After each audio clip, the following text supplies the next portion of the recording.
and we've had Let's Talk at our school for some time. And one of the reasons why we embarked on the Let's Talk program was because our school days can often get quite busy. We have a suite of wellbeing initiatives or programs across the school, positive psychology, character strengths, and those sorts of things, but that nice one-to-one talk wasn't probably occurring, and we realised that students needed that opportunity to be able to speak, not often to a peer but to an adult as well, to be able to share their issues. And so the Let's Talk program, training staff in that, we thought would really help foster that ability to be able to talk with adults. The education support staff really enjoyed having a framework, and it gave them that support so that they knew where to go next. And so that framework has been very powerful. It's enabled the program to continue, and other ES want to be a part of it. It's also supported teachers to be able to have those one-to-one conversations with students. Often you're thinking to yourself, what next? How can I support them? And sometimes it's the sharing that's the important part. So having that framework has worked really well for both ES, and they love the fact that students will actually come up to them in the playground, or they'll approach them from another class. So it sort of shifted that relationship, really sort of fostered a deeper relationship. When I speak with leaders and we have our leadership meetings for grade 6 students, they would often talk about Let's Talk as the solution to some of the issues we might be looking at.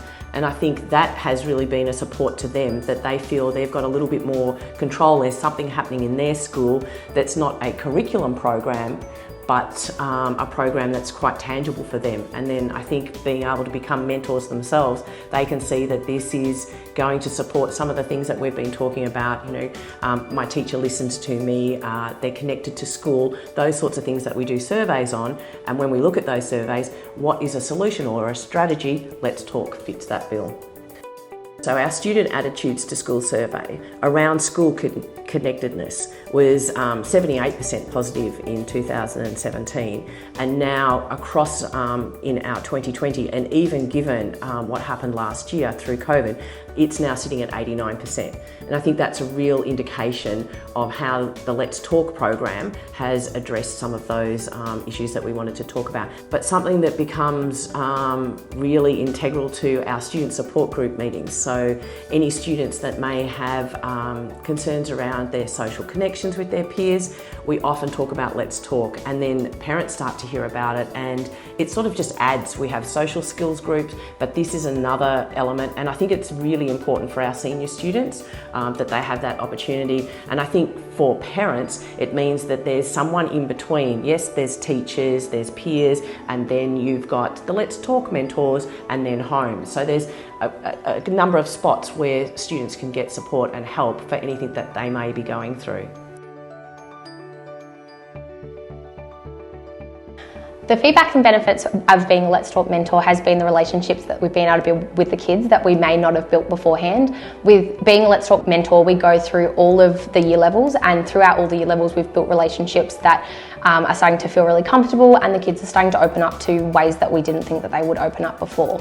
The thing that I like the most about this Let's Talk program is going through the TALK steps. I think as myself, I can really start jumping to conclusions and start fixing the problems for them. But with the Let's Talk program, we're able to follow a step-by-step process to ensure that we are helping the kids the best we possibly can. Through the Let's Talk program, the kids have become more comfortable with talking to us, and if they know we're there to talk to, it helps them, it helps us understand them, and it's just going to continue and progress to improve their wellbeing as well as ours. They also, with the Let's Talk program, it has been able to identify their telltale signs beforehand. So if we can identify that straight away, then we're able to jump onto it, which will always conclude in their wellbeing being better. The Let's Talk program will definitely help open discussions and communication with children. It already has with the progress that we've made with implementing the program, and I think that it will just continue on to improve and get kids open and talking, and you can see it with them doing it with their friends now as well, because they watch us do it, then now they're starting to implement and see the telltale signs in their friends, which will definitely open and improve the communication between everybody. The students are loving the Let's Talk program. They're loving that there is a safe place for them here at MPRPS to talk about their emotions. We run a program for the kids to be able to come in on a Tuesday and see a couple of us in the senior yard and be able to come up and talk to us.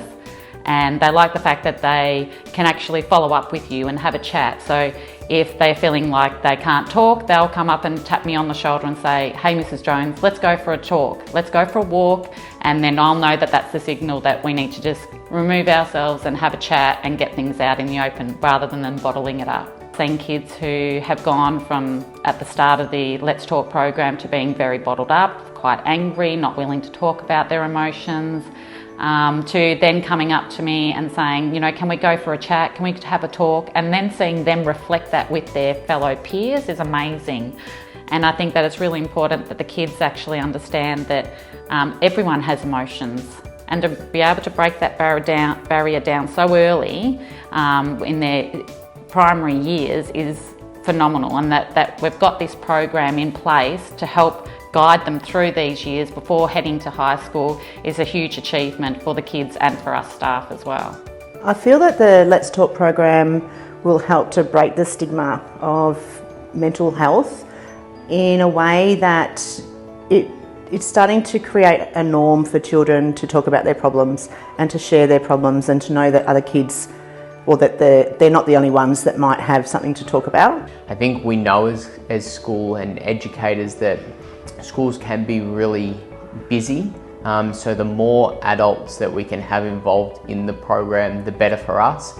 It means that we can deal with issues quickly and promptly, and it means that we can get our students back learning as quickly as possible. So extremely positive. I think any time that we can encourage students and adults to talk about the issues that are holding them back, overall we're going to be in a far better place than bottling it in. So having that proactive approach has definitely helped our wellbeing across the school and the community. We really want to implement Let's Talk throughout the whole school.